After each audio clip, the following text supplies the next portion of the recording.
Warlo, syempre, bukod sa mga lumilipad ka nga, sabi nga ni Joe, bukod sa mga naipakita mo na sa MPBL, yung mga napakataas mong talon, no, yung mga nagagawa mo para dyan sa Pasig team. Syempre, gusto ka pa namin mas makilala, gusto ka mas makilala ng fans.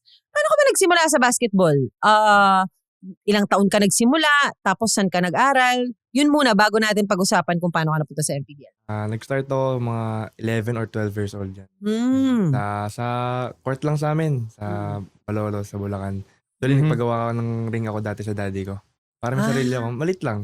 Doon ako nagpa-practice. Okay. Yung sa sumasali ako sa mga inter-barangay, minsan di ako nakukuha eh. Oo. Kasi syempre, patpatin pa ako noon. Talagang bata talaga. Okay. So yun, tapos nag-start talaga ako mag-varsity.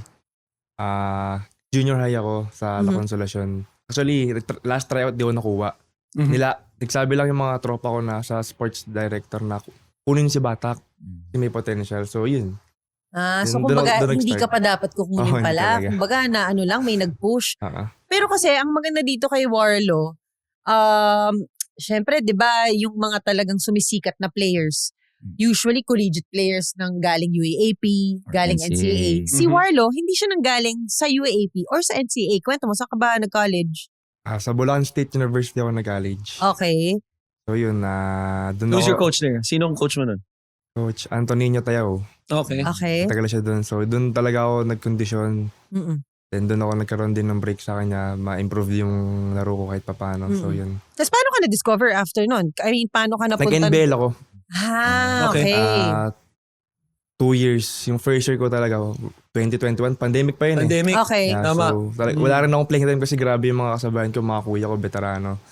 So, the next year ng NBL, wala pa rin talaga. So, yun, talagang sa lugar lang ako naglalaro talaga. Sino-sino mga notable names na nakasama mo dyan? Dominic Fardo. Okay, okay. Yan, yun yung talagang, mas kilala ngayon. Curious ako, nung before ka ba mag-NBL, athletic ka na talaga dati pa? Or like, parang na-develop mo lang as... Develop talaga. At parang may talo na talaga eh. Alam ko sa sarili ko. Pero Tapos, anong age ka una nag-dunk? Yung ah naalala mo ba? 16. 16. As in yung malinis siya. Dunk lang talaga. Malinis lang. Hindi diba usually top ring lang siya. Nakatry ako ng dunk talaga. Wala kay Joe yan. Wala talaga. Si Joe, 4 years old pa lang nakakadunk. Ay, hindi. So, kumbaga 16. Sorry, Joe.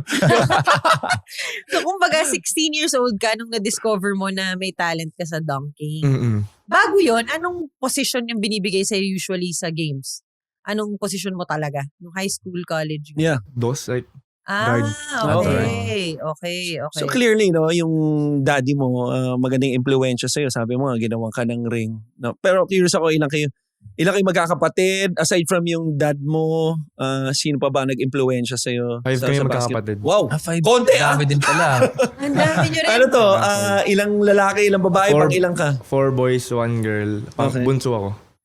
Uy! Grabe. Kaya pala, that explains yung baby face. Mamaya darating tayo doon. Dadating tayo Kung doon. sino yung parang kahawig niyan. Yeah. Natatahi ko na eh. Tama.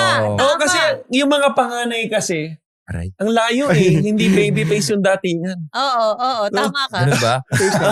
Meron ding mga nagbabasketball doon Wala sa ako mga lang kapatid talaga. mo. Ikaw lang. So, kumbaga, ano sila, iba. Mga iba yung mga Corporate fields sila, nila, oo. corporate sila. Pero matangkad din mga kapatid mo. Sakto lang. Sumunod sa akin, 5'11". 5'11". Kasi pag younger, usually mas matangkad Tama. eh. Kaya hindi ko nakukuha sa mga kapatid ko yung ano eh. Pero, tama, Ano, si Jordy. Jordy, Jaime, Javi. Pero si Juan Si Juan, naman, oo. Pero si Juan yung Oo. parang in a way, parang pinakamalaki dahil si pinakamataas tumalon. Pero sino yung pinaka-pogi ba? Marlo, ano ulit yung tanong namin sa'yo? So, tanongin Siya lang yung nagbabasketball. Yeah. Okay. So, bilang bunso no sa pamilya, since hindi masyadong anong sports ng mga kapatid mo? Any sports ba? Volleyball, yan. okay. So, Badminton. meron din That naman. explains Meron why. din naman. Okay. Nasa genetics. So, gusto ko lang malaman, nabanggit mo nga kasi, nabanggit natin, di ka nga nanggaling sa UAP at saka sa NCAA.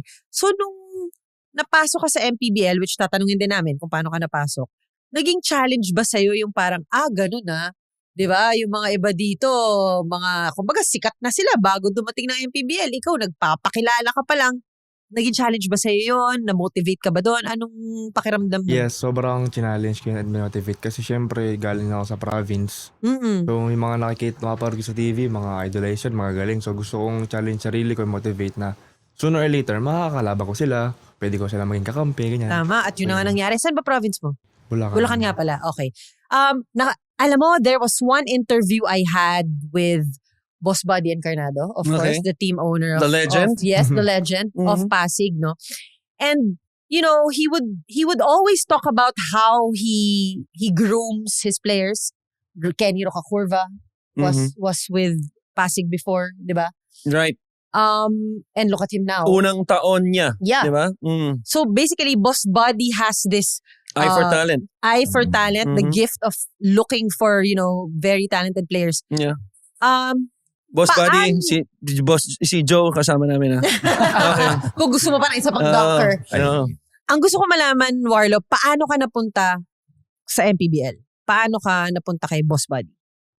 First season ko, diba, sa Munti ako. Okay, Correct. munti First ka season ko. muna. Oo. Okay. Sinong coach? Coach Mixon Ramos. Okay. Yun. So, kasi yung may-ari nun, si Boss Aya, yung partner nun, Okay. kilala ng misis ko. About sa, kasi siya, si JMC. Yes, siya yun. si Siya ma'am. yung Attorney, yes. attorney JMC, mayor ng Marilao. So, may connection din. Okay. About sa business. So, yun. Na now the owner of Make Hawaiian Jams. Correct. Marilao Jams. Kay Coach Tantan Yes. Banal. At meron siyang dalawang mascot palagi pag may Oh. games. Talaga? Si Attorney Always, Jem, lagi. di ba? Dalawa Lagi. yun.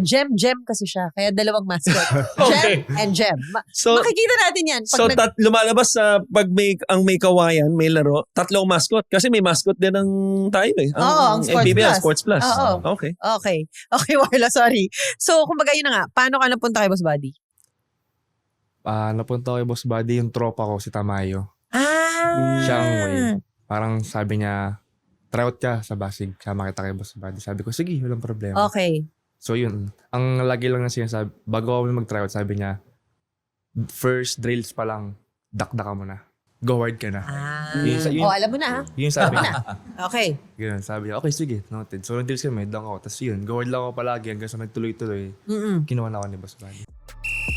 Kung di ka pa nakasubscribe, ano pang hinihintay mo? Bawat episode, bawat laro, bawat kontrobersya sa MPBL, nandito kami para harapin lahat. Hanapin ang Rebanse sa Spotify, Apple Podcasts, at YouTube.